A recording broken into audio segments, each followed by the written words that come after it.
In this chapter, you learnt about linear inequalities, correct? So linear inequalities, just like linear equations, you have a polynomial of degree 1. You can have multiple variables, but the polynomial has degree 1, and you're going to have the inequality, correct? Not equal to sign, it's either greater than or less than. Now, in inequalities, there are two types: strict inequality, slack inequality. Strict inequality is something like x is less than 3 or x is greater than 7. So these are strict inequalities. Whereas when it comes to slack inequalities, you have y less than or equal to 7 or x greater than or equal to 3 by 2. See, these are what we call as slack inequality, correct? So strict and slack inequalities are the two types of inequalities. Now, further, once we start exploring more about this, we have the graphical representation of inequalities. See, when you have the graphical representation, that too, these are single variable, correct?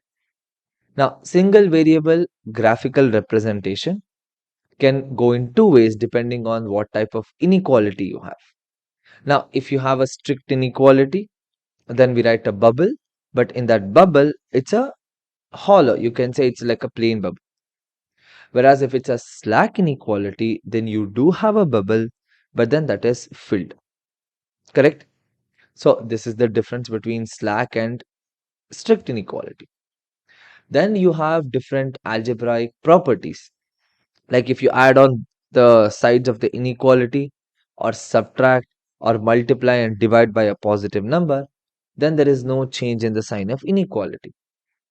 Suppose if you multiply or divide by a negative number, then the inequality will reverse. Along with that, if you reciprocate also, then the inequality is going to change. Correct? So these are all the basic properties of inequality. And how do you understand about the single variable inequality? Further moving on, we discussed about the two variable, correct? So two variable inequality. Now for two variable inequality, we also understood the graphical solution.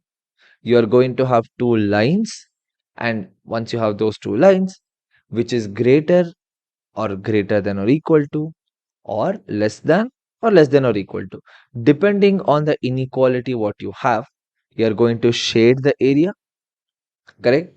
So this is how you find the solution for linear inequalities for two variables, right? So this is the whole chapter, linear inequalities.